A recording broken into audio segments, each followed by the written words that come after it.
Alright, y'all. I was gonna do a live stream, but then a bunch of live stuff happened. So, anyways, wanted to get ahead of this. Just dive right into all of this. I hope everybody's doing well and safe. So, there's been a bit of news this past few days. Trying to catch up. First, you got Ruby Rose. The rumor was that she quit Batwoman, and then next thing you know, she was fired. Either she quit or she was fired.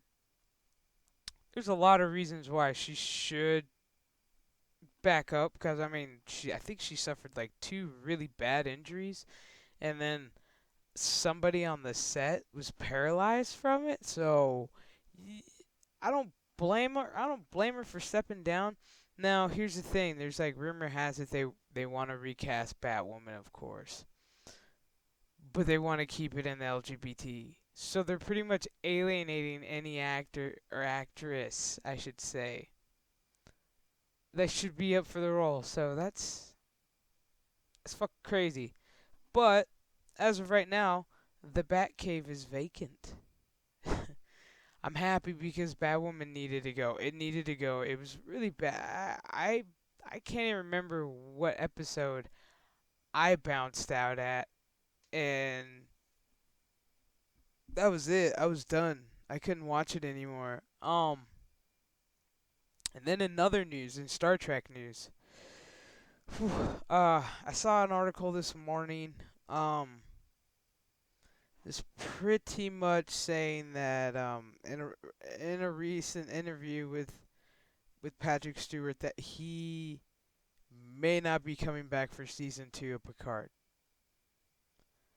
Now, maybe and I'm taking this with a grain of salt because maybe he's pretty much like maybe he watched the first season like everybody else and was like, what the fuck? And so maybe he's saying if I step down, maybe this will get the writers back on track to make this show what it was supposed to be.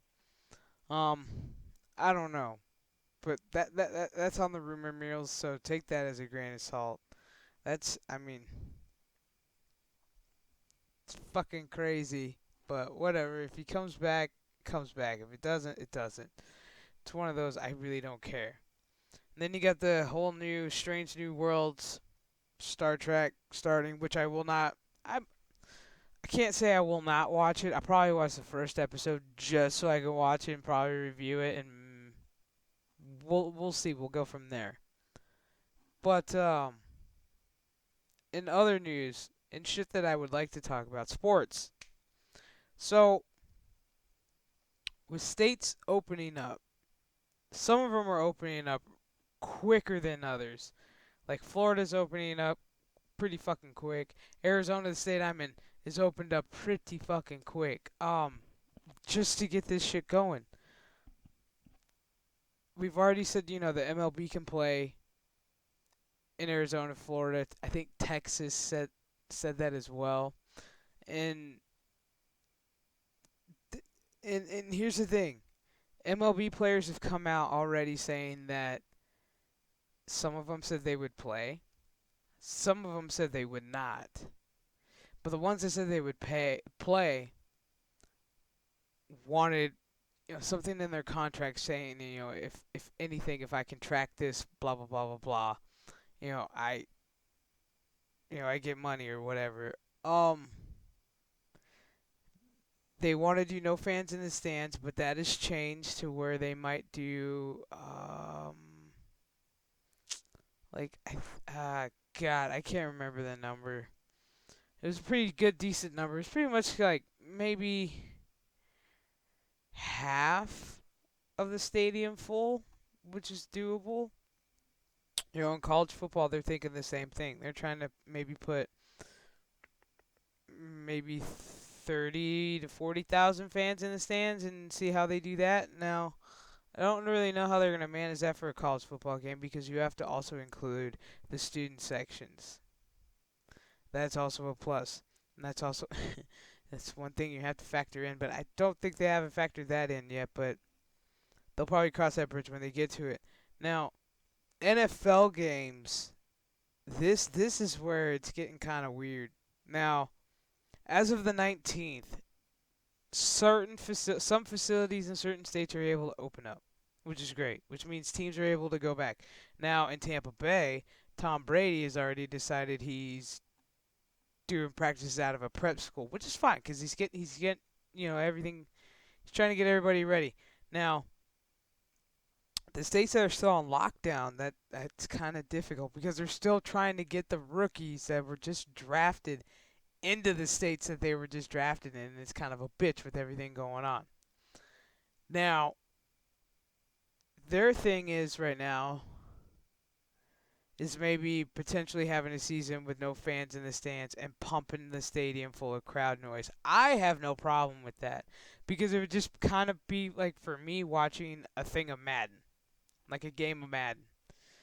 Just straight up, just literally watching a game of Madden with the crowd noise and all that, except I'm not playing it, I'm watching it. Um, but then they also have the potential of they might have fans in the stands, and then how many for the home team, and also how many for the away team. I get, all these big franchises like the NBA, they're like rumor has it like Disney World might host a tournament like for the NBA. Now I get it with the no fans in the stands, but you got to have that alternative. Like with the NFL, they said if they potentially have no fans in the stands, they will pump each stadium that is played on Sunday, Monday, Thursday full of crowd noise to kind of give the players the effect of, yeah, there's even though we're not here in the stands, we're still here, feeding the beast with like crowd noise. Now, college football has got, let me do some math, 100 days. They're 100 days away. So they're going to be the first up, maybe to. I mean, we've already had some golf tournaments. We've had some charity golf, which was okay. NASCAR's doing fine with no fans in the stands because it's NASCAR. Um, but here's the thing: if we're gonna bring back sports, I know there's gonna be some testing. We all know there's gonna be some form of testing, and then it's gonna be the question of what happens if a player happens to catch it. How long have they had it? Then you gotta like pretty much test all the players and staff. That's gonna be a pain in the ass. But I get it. Players want to get paid to play. Baseball, they want to play, but they're also having that. Do I really want to risk it? Some of them do, some of them don't. What do you do? Do you cancel the MLB season altogether and say we'll try again next year? Or do you go, well, the ones that want to play will play, and the ones that don't, well, it looks like you're going to be riding the pine for the whole year. College football, don't really know how they're going to do this, especially with still, especially in the Pac-12, because I could talk Pac-12. I can't talk ACC or Big 10, Big 12, all that. I can't talk back east, so I can only talk Pac-12. Now, Pac-12 has a big problem. They have an issue. I wouldn't. I wouldn't say it's a problem. It's an issue because if the California schools remain closed and everybody else is open and college is resuming as scheduled, and then you have college football, where are these teams going to play some ball? Are we going to potentially move certain teams to a different division for that season so they have a chance, or are we just going to go, well, the teams that are in the Pac-12 are going to be the teams, and we'll just like redo the schedule or whatnot? Uh, that's my curiosity. I'm trying to figure out how they're going to the Pac especially. I'm trying to figure out how they're going to do this because that's got my curiosity, especially when it comes down to basketball. You got football, you know, and then hopefully by the summer they'll have it already figured out for softball and baseball. But for this fall sports, the important sports that are important to me, it's kind of racking my brain on how it's going to trickle down. NBA facilities are getting ready to open up, I think, in a few days. Yes, rumor has it. Yeah. So we've had, we ended it kind of. I mean, if you want to consider NASCAR a sport, uh, we ended it with 62 days, no, 63 days without sports until NASCAR and everybody else decided to give it back, and UFC, all that good stuff. So it was like 62 days. So we made it. I feel like sports are slowly coming back, and they're bracing themselves because especially when the NFL comes in and college football comes in, eh, by then fans like myself, we're gonna want answers. We're gonna want to know: is it okay if that we purchase tickets? Is it okay that we go to the games? Is it okay? What do I need to do? Do I need to wear a mask the whole game? Which would be fine because then you can't read my lips during a game if I'm actually on national television, the camera angle actually hits me. You can't read my lips, especially if I'm saying something bad, which I have no problem with. Um, it's like, are we gonna have fans in the stands? Are we not? And if not, what is the alternative gonna be? I honestly, the draft this year, the virtual draft, I honestly preferred it more over than the actual fucking draft that they put on every year by every player walking across the stage and all. I get it, it's every college kid's like dream, but with that said, holy shit, we were able to move through the first like rounds like boom, boom, boom, knock them out. We were able to knock it out like no other. I was excited. That was the first time in a long time I actually watched the draft. One, I was very curious, like everybody else, going, how are we going to do this?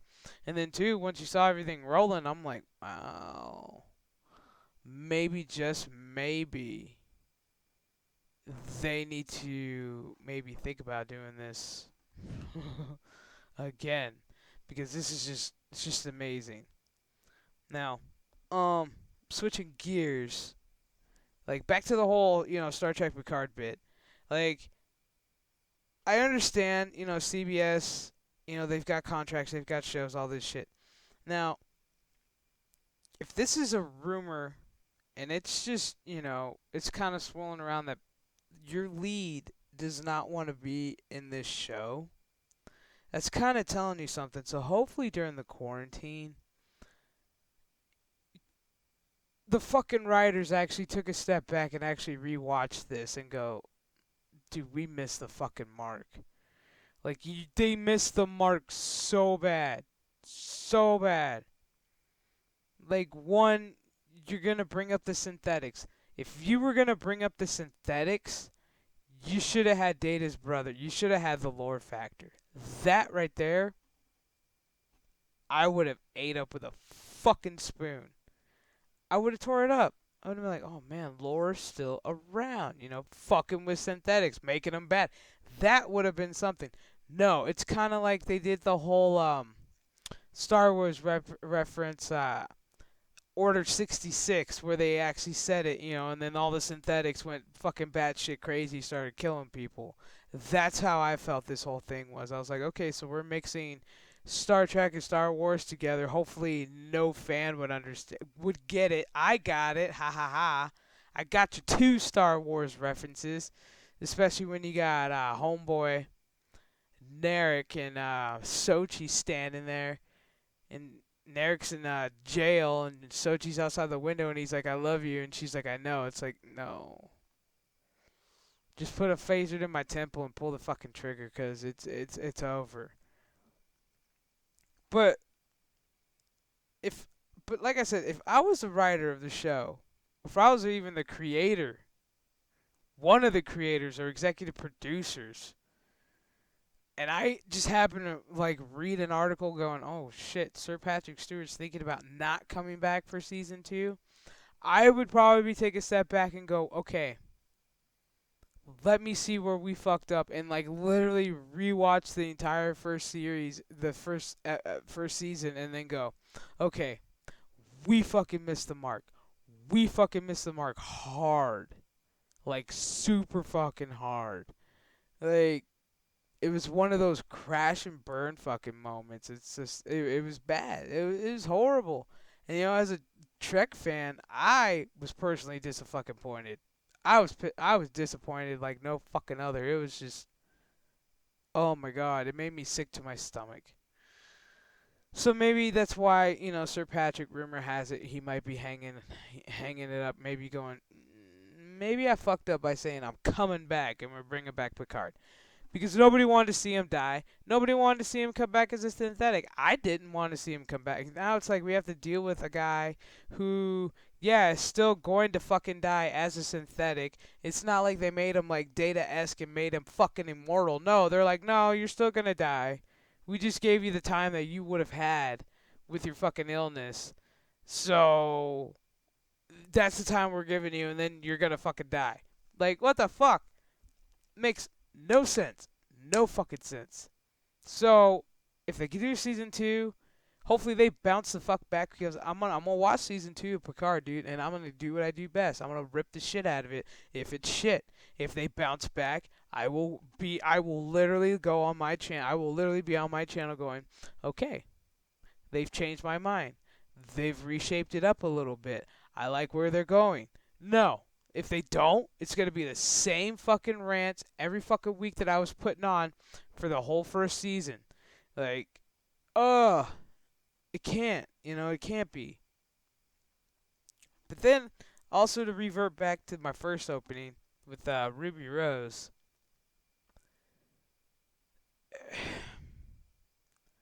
When you got bad writing and you know it, and you mix it in with an actress who started off as, I'm not gonna lie, she started off as a model, and then of course they wanted to do Batwoman. I get it. I get it. I get it. I get it. I get it. I get it. But they went about it all wrong. I mean, seriously, with the first big accident that happened to Ruby that really put her in the hospital that could have fucking killed her, that's the time when everybody should have taken a step back going, okay, how did this happen and how do we prevent the next accident from happening? Because this stunt should have went off smoothly. She shouldn't have gotten hurt. I mean, I get it, shit happens, accidents happen, but it shouldn't have been like that. A woman on the production of the show should not have gotten hit with a fucking scaffold or whatever she got hit with in the head and got paralyzed, and she's paralyzed for the rest of her life. That should not have happened. Now, if the rumors are true and she actually quit the show, I don't fucking blame her, because why would you put your life in fucking jeopardy day after day for a show that really doesn't really give a shit about you? I mean, why? I mean, one, your cape and cow looks like shit. Two, you've got a shitty ensemble. You got a really bad casting ensemble. I'm just gonna say casting sucks. The CGI, the graphics suck. Horrible. They try to make it look like God, like I can't even remember, like back to like 1990s, like late 80s, early 90s CGI, when you watch it now looks all fake. You could tell it's fake as shit. Like they use that instead of, come on. Like it's a headache. It was a headache.